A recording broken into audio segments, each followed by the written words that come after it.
My name is Terry Layton, and I am the TA coordinator for Region B for the Parent Centers.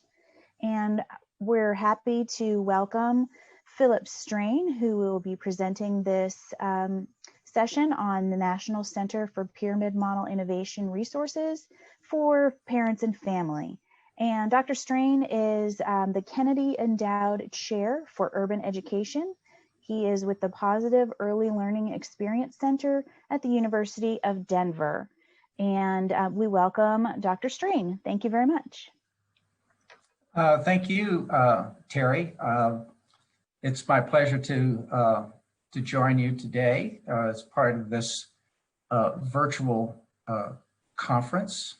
We're just commiserating a little bit about the complexity of doing a conference remotely.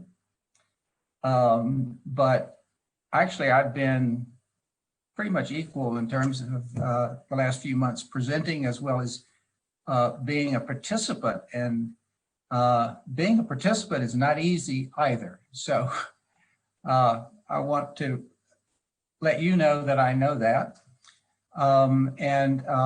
I hope the next hour or so you will find worth your while.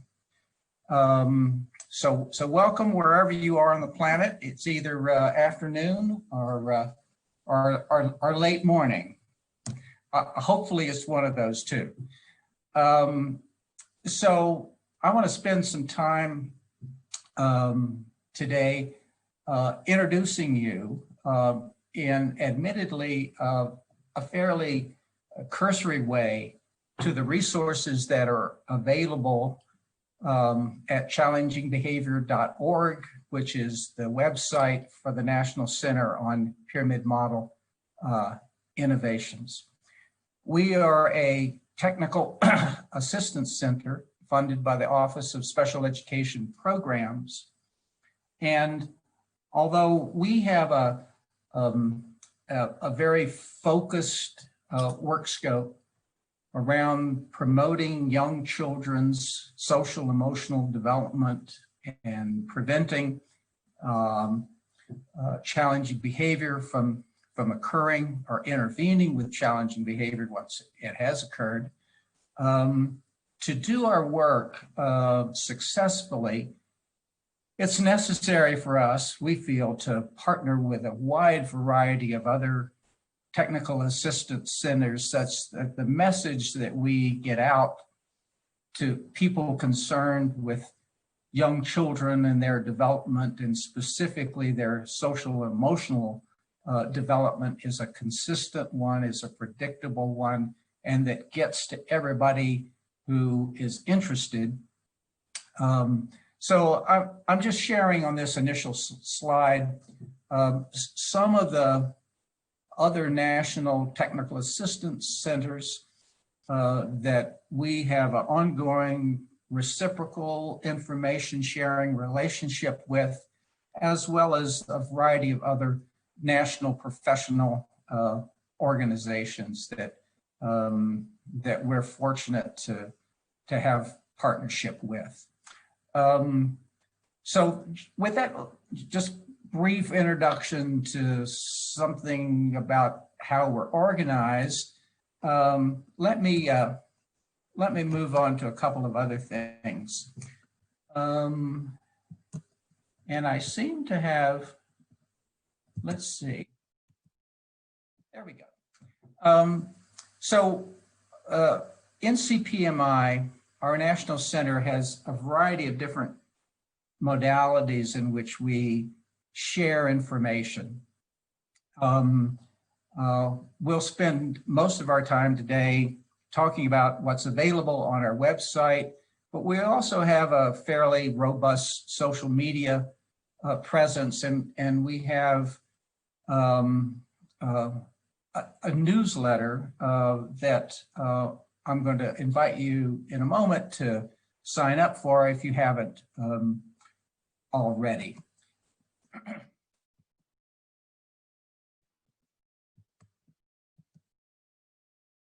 So this is just a quick shot of when you go to challengingbehavior.org, what you'll see initially. The nice thing about our website, or at least I think the nice thing about it, is that it's very, very searchable. So there are all manners of established categories that you can search by, or you can pretty much, punch in most any noun or verb and related to early social emotional development and challenging behavior. And there's stuff that's readily available there as well. So related to social media, we are in a variety of different places, in a variety of different formats, hopefully not terribly influenced by disinformation from Russia or other foreign countries. But I'll just leave this up for a moment. If you care to make note of how to follow us in these various formats: Facebook, Twitter, Instagram, etc.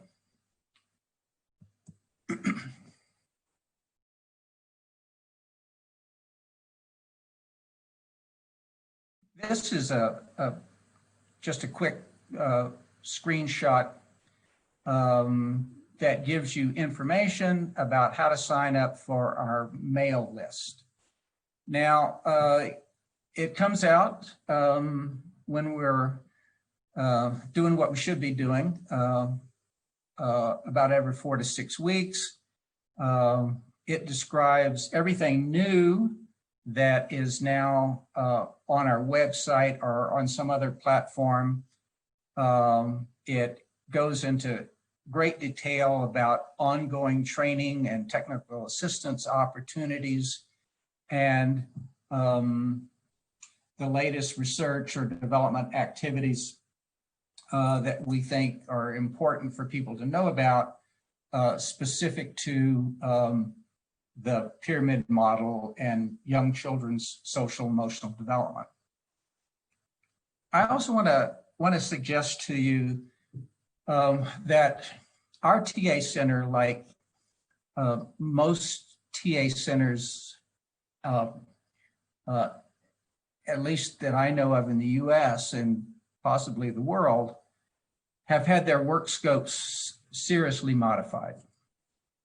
Seriously modified by a pandemic, and in the US, seriously modified by the murder of George Floyd and other persons of color over the last several months. And so we have done our best to respond to those new realities. And I want to share with you today some resources that were developed in the last 3 to 4 months by our team, not specific necessarily to young children's early social emotional development, as we had thought about that topic when we wrote our proposal. But sometimes the world changes, and you have a choice. Either you respond to those new realities or you stick your head in the sand. And we chose to try to respond as well. So our overall philosophy in NCPMI is when we share, we all win. And so we really appreciate this opportunity to share in this format in this conference, and we hope that this is the the beginning of a long and fruitful collaboration. So I want to spend some time talking about a number of training activities that are imminent and within NCPMI that you may find of some interest. So we have produced a fairly broad series of webinars. These are presented live, of course, but they're also available and recorded, and you can find them on the website. This is just a brief overview, and I'll tell you a little bit about each of these in a moment. But there's a there's a Let's Talk series which features Dr. Rosemarie Allen, and typically a panel of parents of young children, and it's in my view a wonderful series that's built primarily around the theme of inappropriate discipline practices, especially as directed towards children of color. Unpacking Coaching webinar series is everything you need to know, always wanted to know about practice-based coaching to allow practitioners and family members to implement evidence-based practices to a high degree of fidelity. We have an ongoing webinar series digging into data. Excuse the visual, but it's kind of the best we could do in the moment.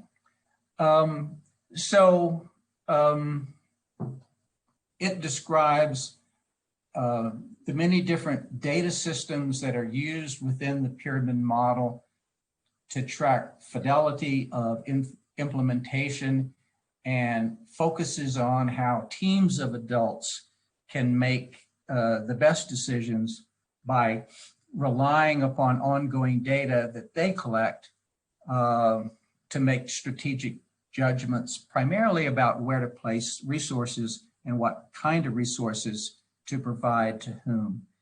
Within the framework series is primarily designed for folks who are implementing the pyramid at a statewide level, who are really going to scale with multiple programs across multiple service delivery systems.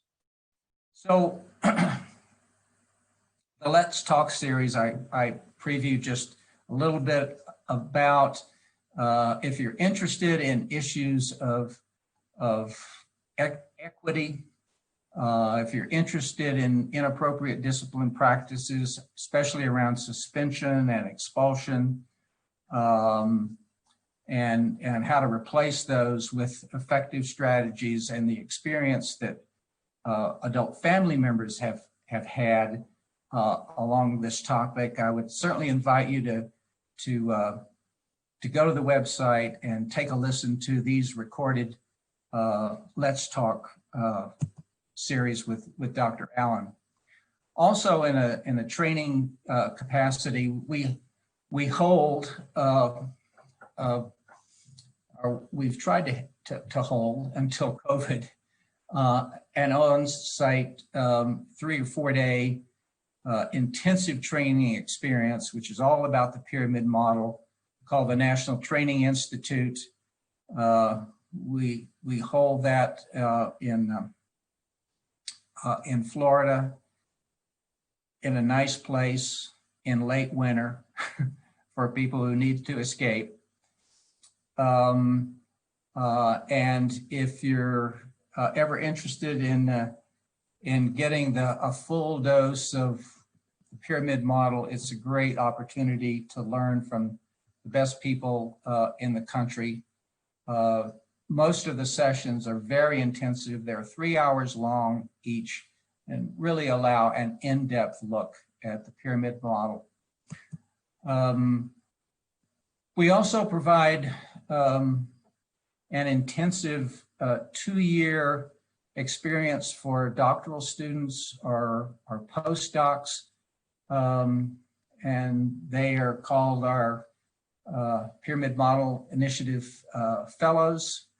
And if any of you are interested or know people who might be interested in participating, Dr. Mary Louise Himmeter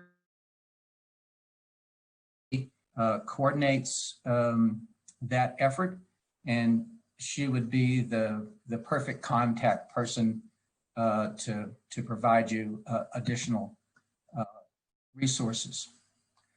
We have a number of things that are upcoming right now in terms of training resources. In this regard, Dr. Lisa Fox at the University of South Florida is your primary contact for more information, but all of the details around these different intensive coaching experiences are described in detail on our website. As you see, we have intensive trainings and ongoing coaching specific to folks working in Part C programs and utilizing the pyramid model. PTRYC is Prevent, Teach, Reinforce for Young Children. It's our manualized approach to developing function-based intervention programs for children with the most serious and persistent challenging behavior. We have an ongoing training series available for program coaches, so on and so forth. So we've got a lot of things rolling out, as you can see, in fall 2020, spring 2021. And in all probability, almost all of these are going to be, because of health reasons, be distance supported activities.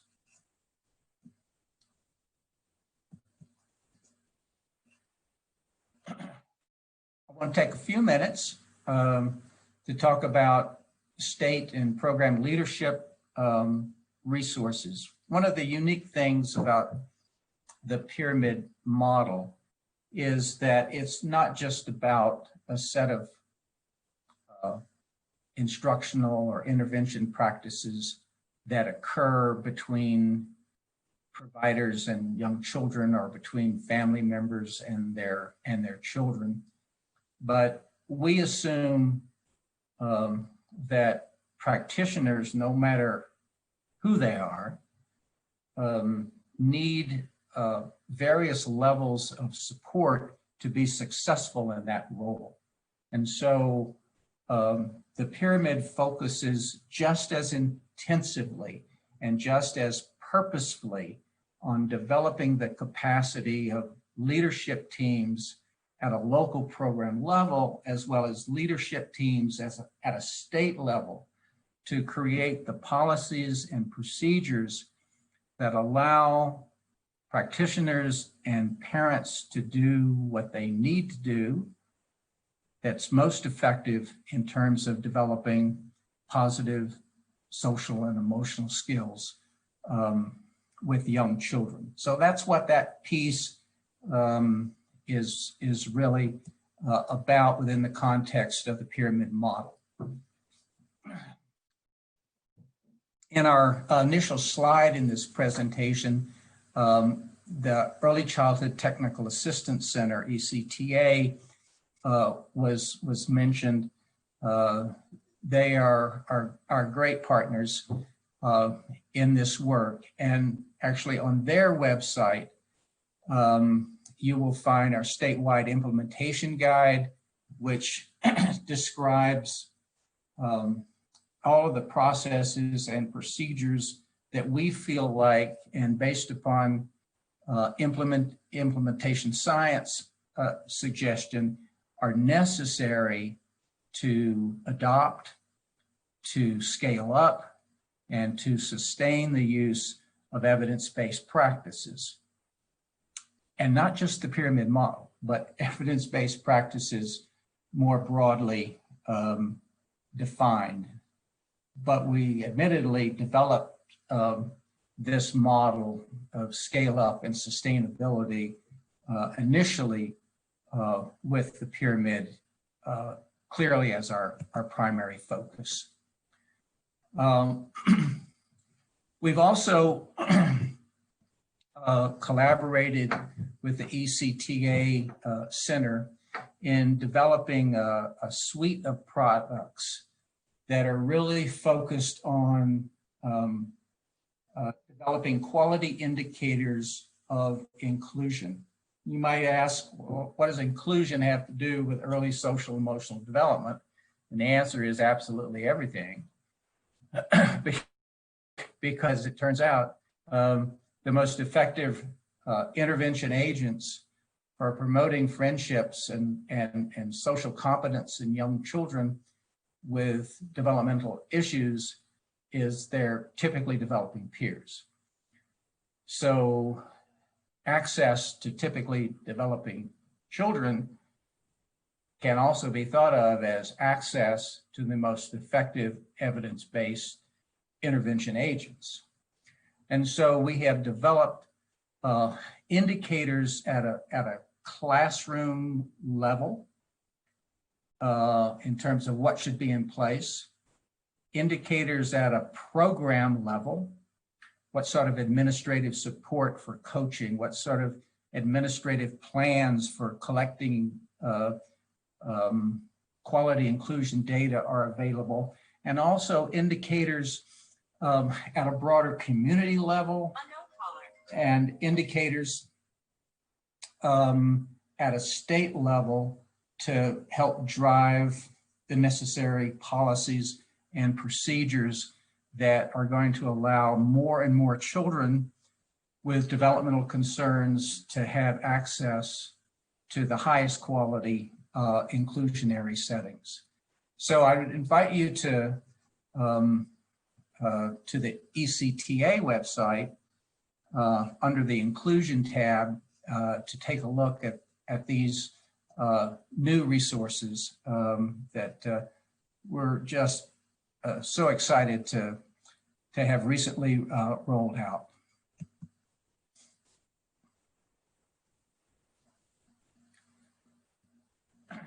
You'll have to excuse this moment of just blatant advertising.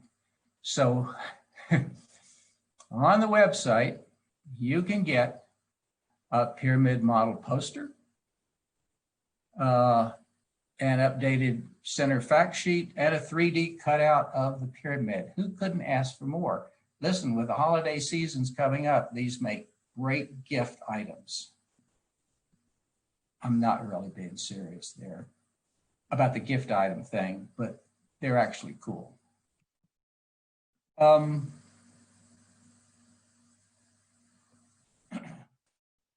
just wanted to briefly share a couple of other recent pieces of guidance that we have produced related specifically to suspension and expulsion. And it describes within the context of programs implementing the pyramid model, what are the procedural steps and the supports needed, not just to reduce, that's not enough in this regard, but to eliminate, to get to zero, the use of suspension and expulsion when young children, whether or not they have developmental disabilities or not, as identified, are exposed to these kinds of developmentally harmful practices. So if suspension and expulsion is a potential concern for your center or you individually, or you know people who have that concern, I would strongly invite you to take a look at those resources on challengingbehavior.org. We also know in our work in the pyramid model that there's a logical and a necessary overlap between what in the early childhood world typically gets labeled as infant mental health or mental health consultation, and more educational, if you will, focus from the pyramid model. We have developed a large suite of products that allow people to articulate the intersection, not the conflict, the intersection and the interplay and the meshing together of these kinds of initiatives. And in many states that are implementing the pyramid model, the primary practitioners of the pyramid practices are early childhood mental health specialists. Doesn't have to be those folks, but in many cases, primarily driven by what's available in terms of funding, they are the key implementers.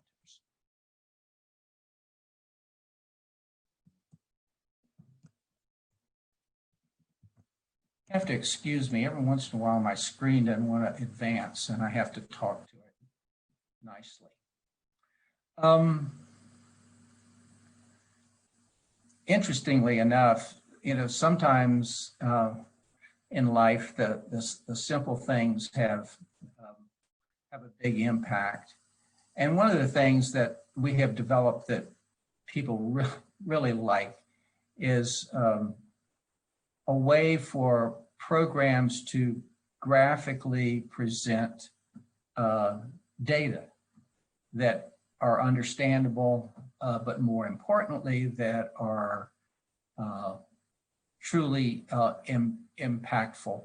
And these are just some examples of how programs can report pivotal data, especially to adult family members. For example, about, it's been, for example, in this one chart, 67 days since anybody's been suspended or expelled from the program. So those are available also, of course, on the website. The other issue that we've tried to help people make sense out of, because of, let's just face it, the use of different nouns and verbs to describe the same thing. This relates to trauma-informed care. And so there are a variety of products on the website that describe the intersection between the pyramid model and practitioners and adult family members, for that matter, being sensitive to trauma in the lives of people. And certainly one could argue that there's more now than there was a year ago. And if that's of interest and concern, would certainly invite you to take a look at that.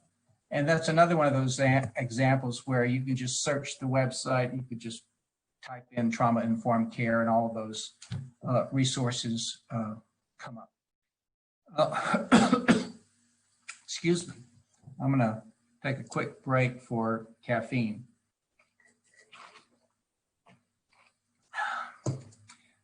There are also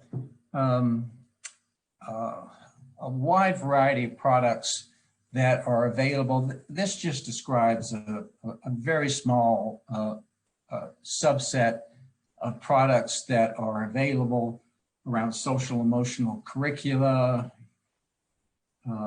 service systems, infant and toddler development, statewide implementation. They're relatively short. we hope understandable, and these roadmaps can be effective in a variety of different formats. Another kind of blending that we have done is related to hopefully breaking down the barrier between pre-K and K-12 when it comes specifically to children who engage in challenging behavior.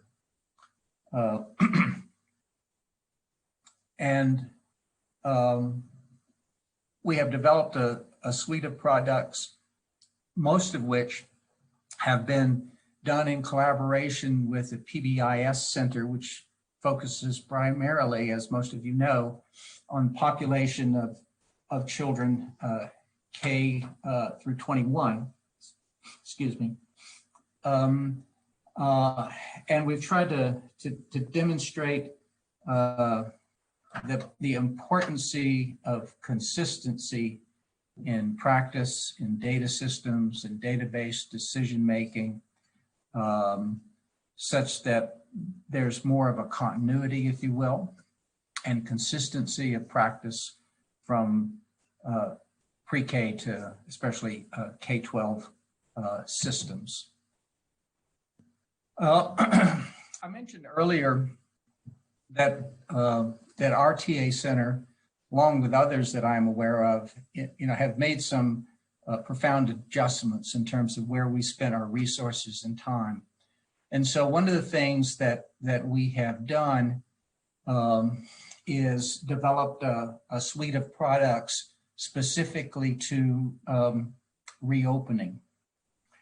And these are not necessarily related to reopening in any particular format, be it distance or hybrid or face-to-face.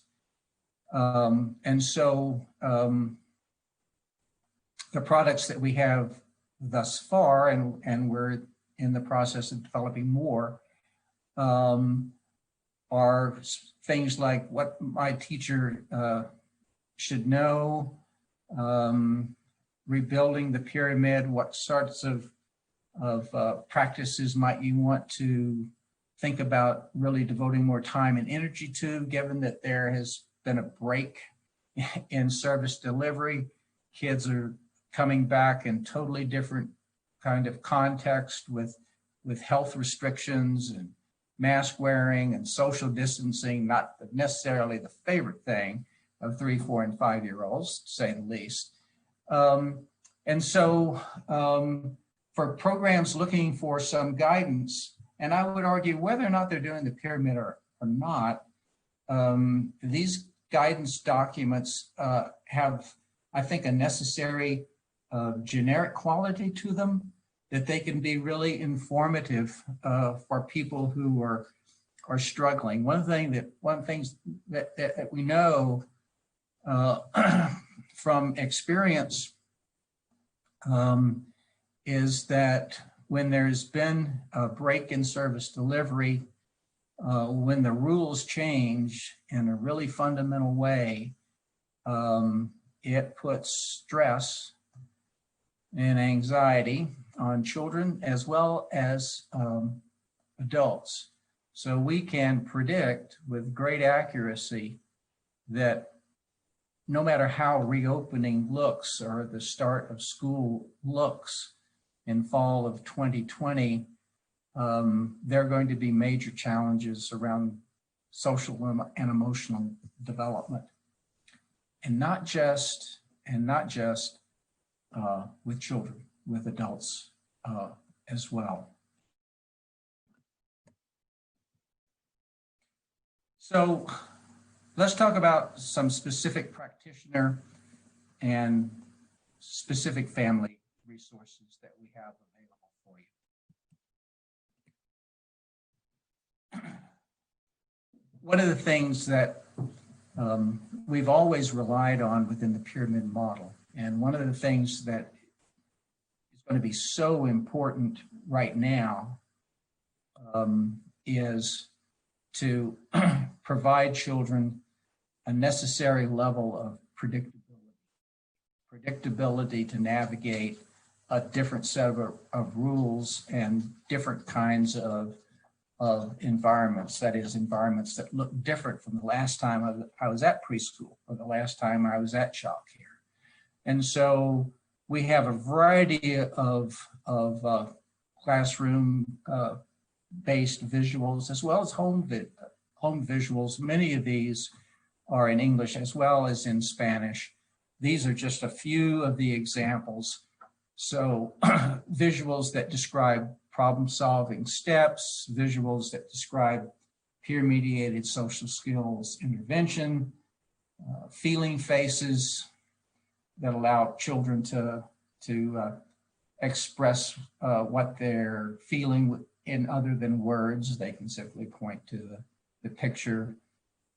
Visuals that help with transition from one activity to the next.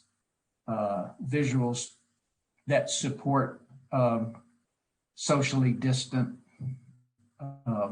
healthy, if you will, greeting choices. Let's elbow bump today as an example. There's a whole suite of materials that are specifically focused on recognizing emotions. One of the things that we know is that our emotional states in times of stress, whether it be 3 years old or 33 or 43 or 73, it's important to expand our emotional vocabulary and to be honest and straightforward with ourselves and those who are around us in terms of how we're feeling. And so we've developed a set of materials that are described here. I won't really go into detail. Just check out the website. Something looks interesting. Again, they're readily downloadable for your use.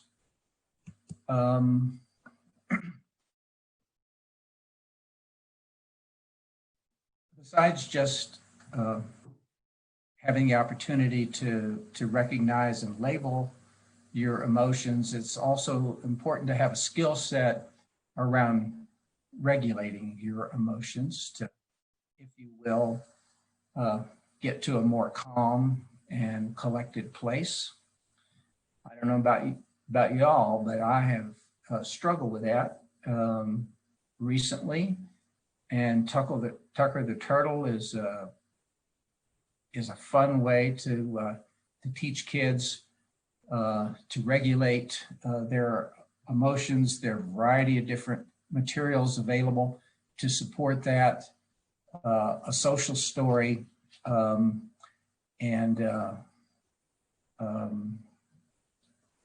visuals, as you see represented right here.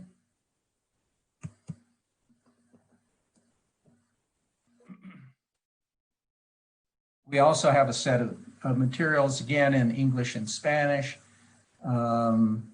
built around a relaxation thermometer, which looks cute, but it's also a pretty powerful evidence-based teaching strategy. And so, again, not only do we have visuals available to support that, but then we have teaching techniques described for practitioners and or adult family members to use these techniques. Philip, yeah. Sorry to interrupt. Oh, no. There is a question in the chat. I just want to share you. One of the questions was, do you have plans to add other languages? Well, we would love to, but like most things, it's a financial resource limitation. Let me just say this: that we have no copyright restrictions that we are interested in imposing on anybody. Everything, all of this stuff is free, available. If somebody somewhere wants to translate this, into any other language, you're welcome to. Yeah, it's a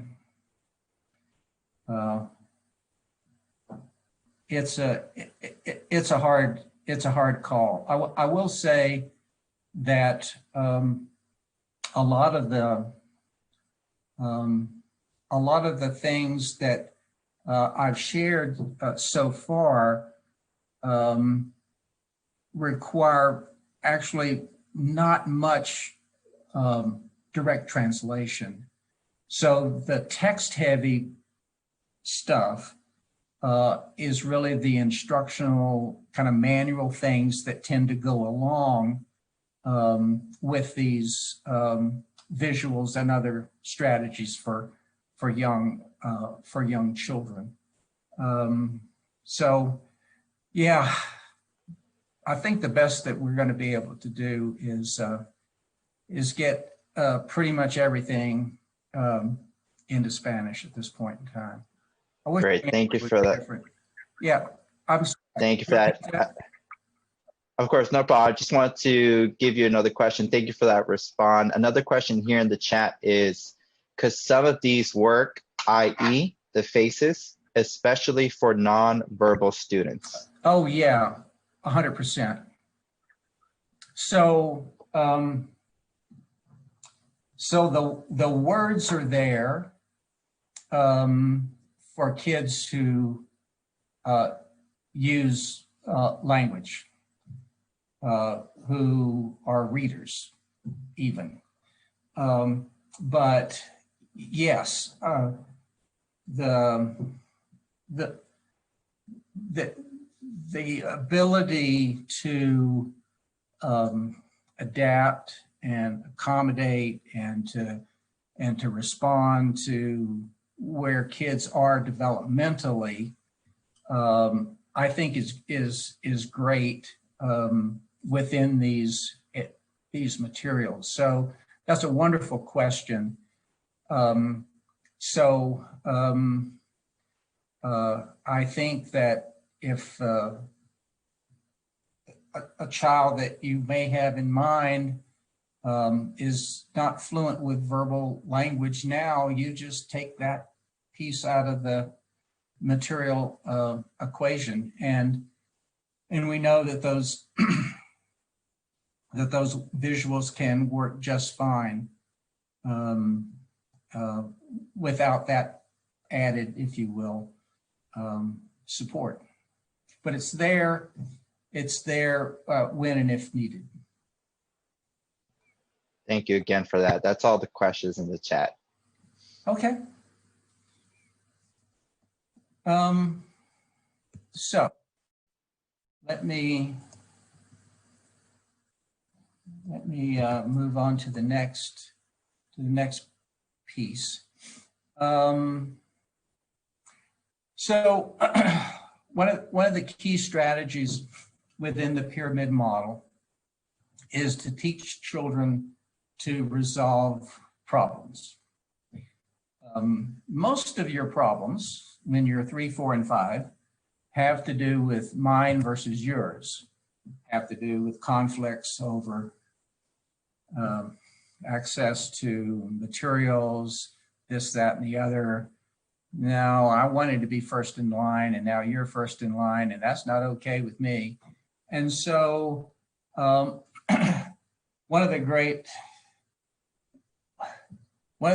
skills that preschoolers can get really good at, that, as it turns out, I'm finding at least, that adults tend to lose over time, is the ability to problem solve. And so we've devoted a lot of time and energy to figuring out a set of materials and teaching strategies such that kids can understand that there are non-escalating solutions to problems. There are non-aggressive solutions to problems. There are solutions that are fair. There are solutions that are equitable. There are solutions that result in win-win. And here's how to get to them. And again, these are in English and in Spanish. And they also have, there's nothing specifically classroom related or specific to these, so they work equally fine regardless of settings where kids are. Fine in the home, fine with problem solving, going shopping, fine with problem solving, riding in the car, whatever.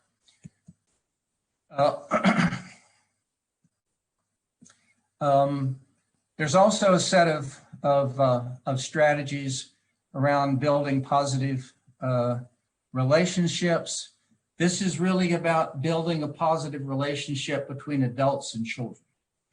So it's all about the skills that adults need, no matter who they are. They're childcare workers, they're early childhood special education teachers, they're speech and language therapists, they're adult family members.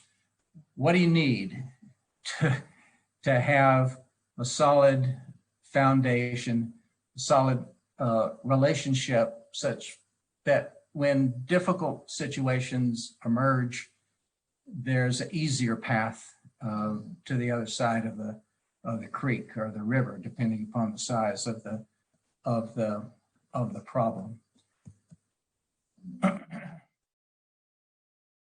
We also have a suite of products that are just targeted at adult family members. And this first set make for really nice, if you have room on your refrigerator anymore, as refrigerator reminders. And they're just simple ideas to implement about having a good day. There's an associated infographic about, how to start off having a good day, how to provide choices throughout the day, as opposed to riddling kids with an endless series of demands or commands or requests. How to stay calm. That's not for kids, that's for you. And it's for other adults as well.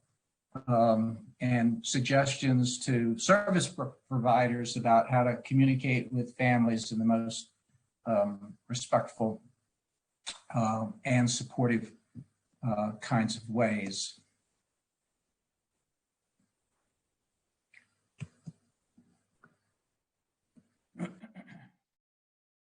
There are also a set of materials for programs that are implementing the pyramid model per se, taking that to scale, to introduce the pyramid to adult family members.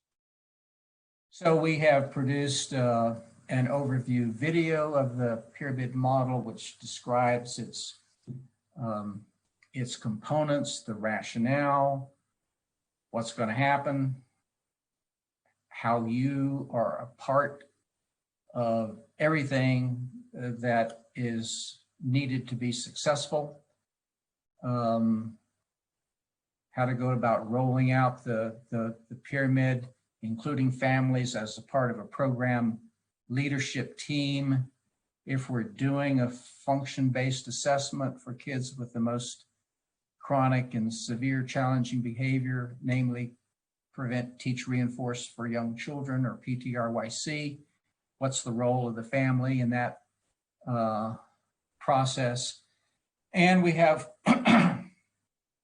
a number of other family engagement pieces that are in the pipeline and that will be coming online very soon, actually. Another suite of products that I would call your attention to are under the label and can be found on the website under Making Life Easier.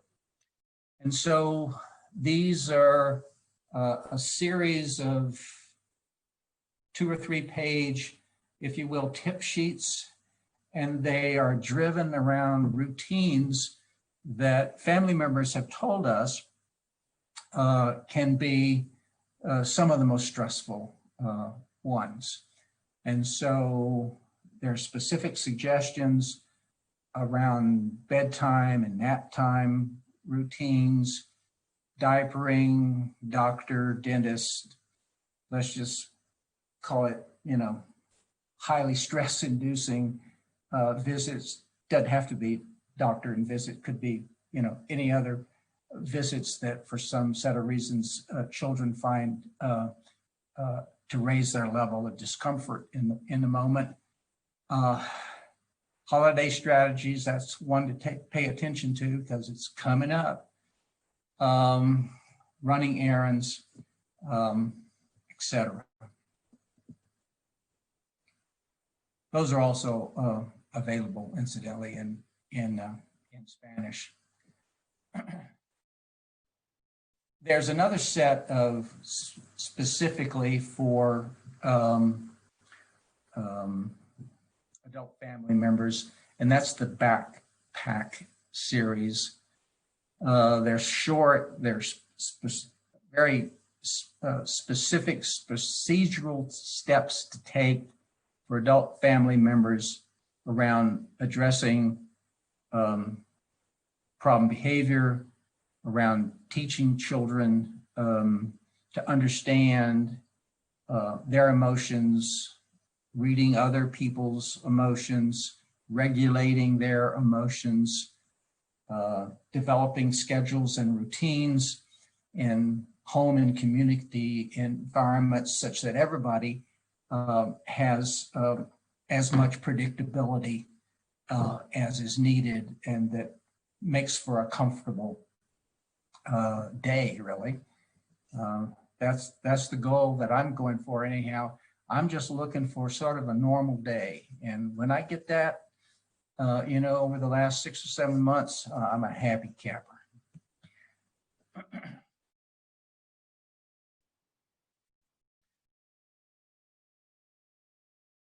There are also a set of products for adult family members that would draw your attention to, that are again brief, that have procedural steps that are not complicated and that don't require, we would argue, more time. It's just using your time more effectively. There's a specific one that I love that's also great about making connections with kids around making the most of playtime. And that's what young kids like to do most, but that also makes it the best time of all for teaching skills, teaching kids to be independent throughout the day,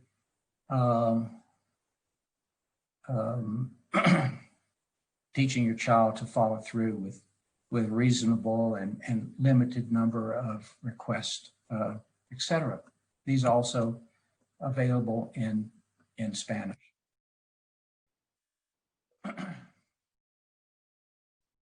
Also related to the current situation that we find ourselves in from a variety of different external resources. And that is, there's a tip sheet about how to help children during emergencies or natural disasters that we've kind of broadly labeled to include pretty much everything. And I think that's a really valuable resource now, as well as in the near term future, going forward, related not just to COVID, but having that clearly in mind for sure.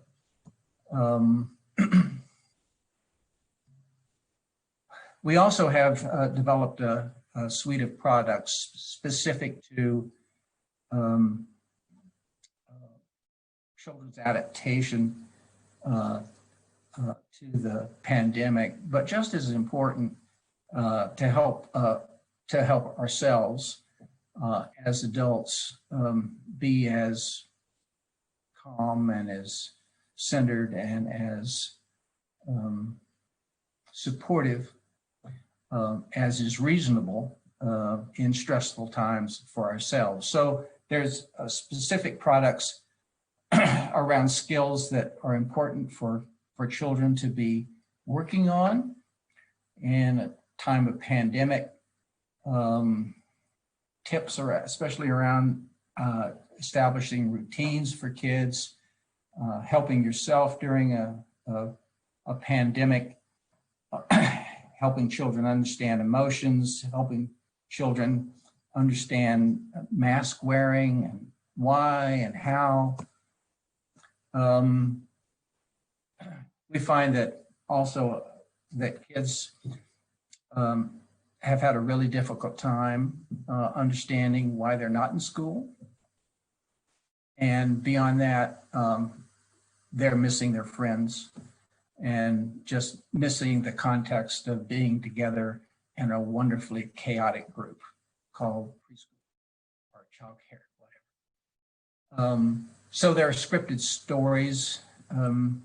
They're nice for reading at bedtime around why I can't go to school, which also ends optimistically, just to let you know. How I can be safe and healthy by washing my hands, how I can be a good mask wearer. In our view, not a political statement, but just a science one. And then we've developed a set of products to help children around their transition to, again, an environment, regardless of whether it's virtual or hybrid or in person, it's going to be different.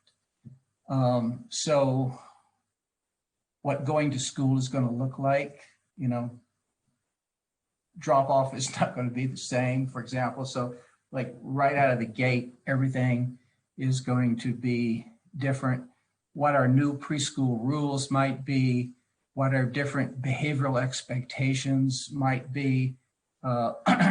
We've typically never had that many behavioral expectations around disease prevention, but now obviously that's going to be a priority as well. And, excuse me, went too far. So the other thing that we have responded to, a contemporary concern, of course, is the whole national conversation around race, around equity, around the horrific experiences of people of color.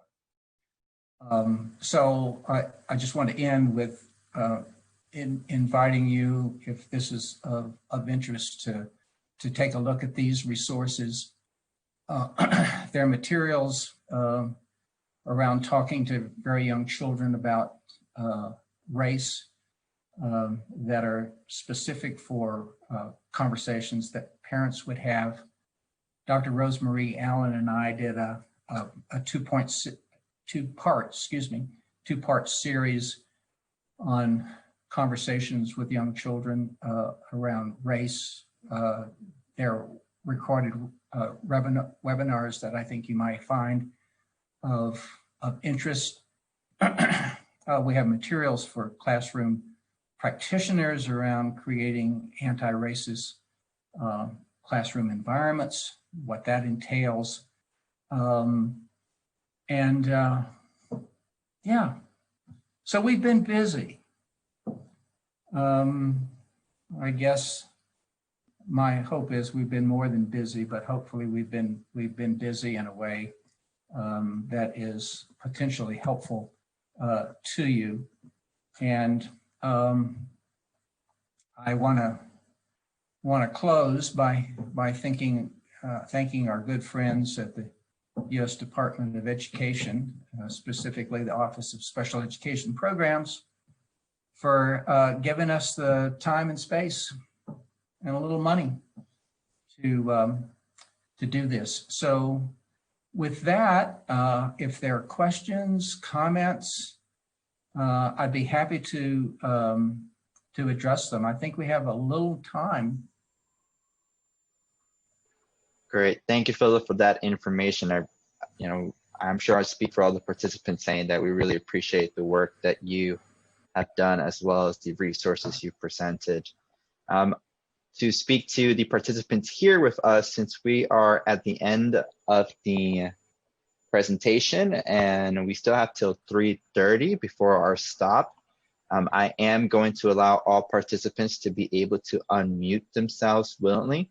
So please, if you have any questions, you have Philip here, and I know you can probably reach out to him via email, but nothing's better than having him right here at the moment. So again, you can unmute yourself or you can share your questions in the chat.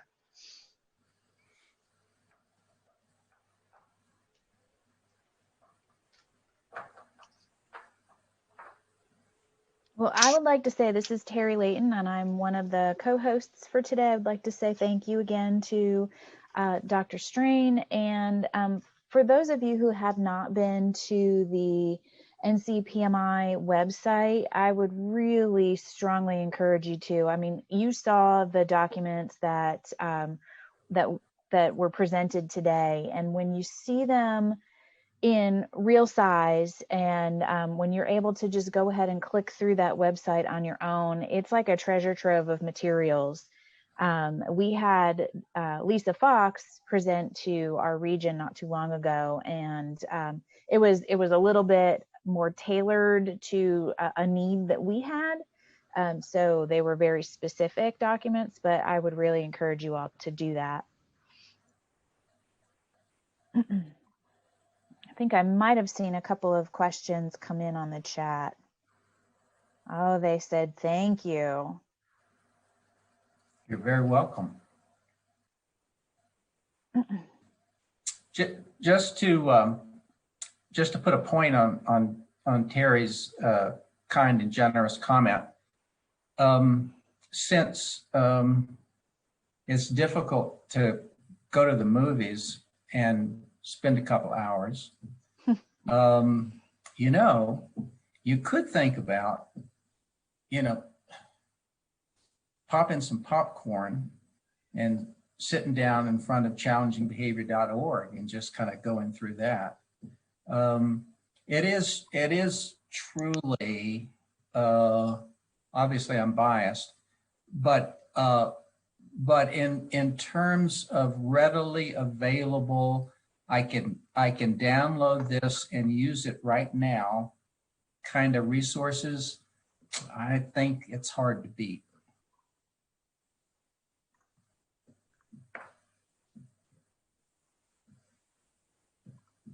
I would agree. I mean, if you're working with young children in any capacity, parents of young children, or if you are supporting early childhood resource centers in any way, the products that you have are very high quality and eye-catching, and I think the kids would really respond to it, and they'll be easy to use.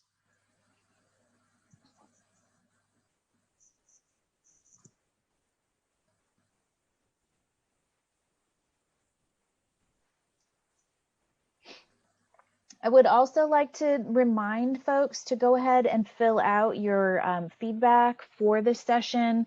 You can do it one of two ways. You can go back through the web app and click on the surveys tab and find this session. It is 2F. Or if you're using the mobile app, again, you just find the surveys link in there and go to session feedback. And this is session 2F.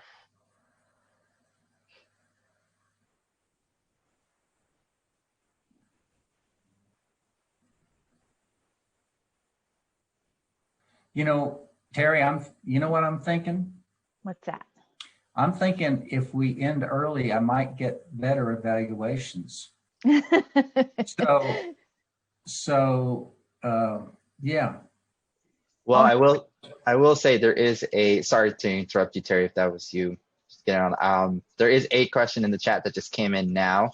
Yeah, go ahead. This is from Sarah H. She wanted to ask, it is geared to early childhood, but could this also be implemented for early elementary? Also, there is a preschool rules story. Would you consider doing one for kids transitioning from pre-K to kindergarten? Okay. Yeah, thank you. Thank you for that question. So, there's more to the answer than you might have anticipated. So the short answer is yes, of course. And you might think about, are there some visual modifications to make the product more attractive to older kids? But here's the longer part of the story, and that is that we actually don't think that the instructional elements of the pyramid model somehow magically end when you're 5 years, 11 months, and 30 days old. So we're doing a study now to look at taking the whole pyramid model to kindergarten. If you ask me, I think that there are multiple elements that we talk about within the context of the pyramid that are directly applicable to K1 and 2. Once you get beyond that, I don't think there's a as simple translation. But in many places throughout the country that have been doing the pyramid for years, pretty much on their own, they're figuring out how to embed pyramid practices in K1 and 2 because they understand that kids developmentally need a continuation of social emotional support that often gets shunted in the service of more of a focus on pre-academics and academics. Not that those things aren't important, but it's certainly not the case that you know everything that you should know about the social world and getting along and regulating your own emotions, for God's sakes, when you're 5 years old. There's more to learn. Potentially, you could argue that it gets even more and more important. So I appreciate that question, and I would certainly not hesitate at all to recommend the strategies in K1 and 2. Thank you for that response. Another question here coming in the chat. We actually have two more questions. This is from Debbie Whitford. Because I work directly with parents, what would be the one quote unquote go-to, if you will, on the website that I could direct them to where they could begin to learn about this model and how to implement it or take it to their IEP teams as a resource? Wow. Well, what a great question.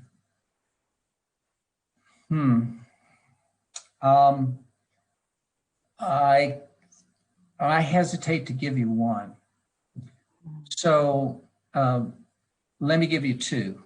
The Backpack series and the Making Life Easier series, I think would be the two places to start.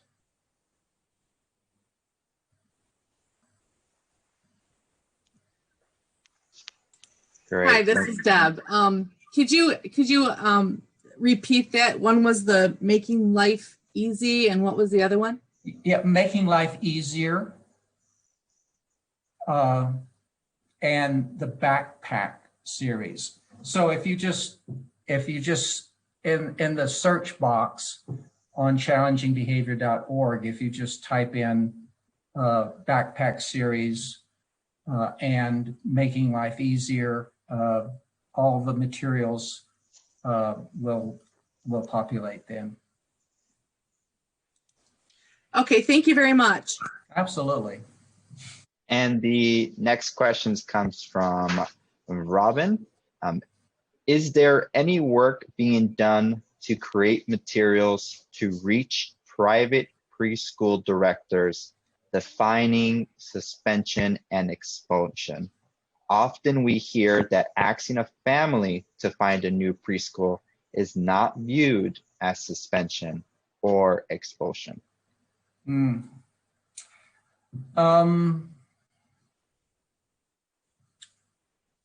Let me answer this way.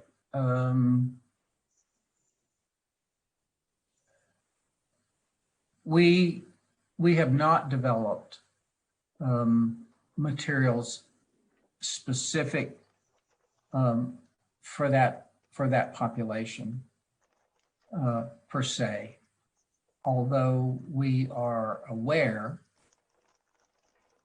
that in some jurisdictions there's more leeway, if you will, for private entities to pretty much do what they care to do in terms of addressing challenging behavior, very broadly defined, I should add. And among the things that folks do is they engage in suspension and expulsion. If you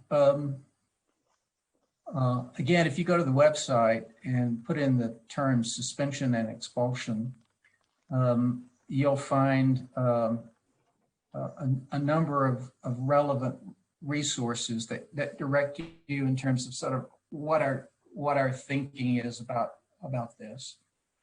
And I would invite you to go to ECTA.org, the Early Childhood Technical Center website, and do the same search.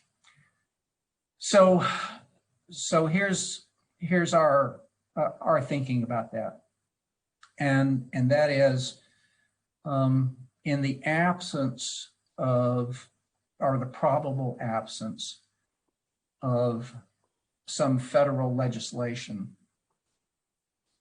to severely limit or prohibit suspension and expulsion, the work needs to happen at a state level.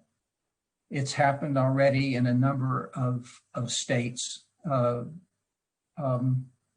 And so our resources and our thinking and our efforts are going to helping folks to build the political will at individual state levels to have legislation that affects both public as well as private entities. Thank you again for that information and for taking those questions. Oh, sure. Since we are right at the end of the presentation, we will wrap up here. We're actually a minute over, but I will leave it open to my Zoom mate, Terry, if she wants to add any final comments. If not, we can end the presentation here. Thank you once again for joining us, and please don't forget to fill out your feedback. And thank you again to Dr. Phillip Strain for presenting today. My pleasure.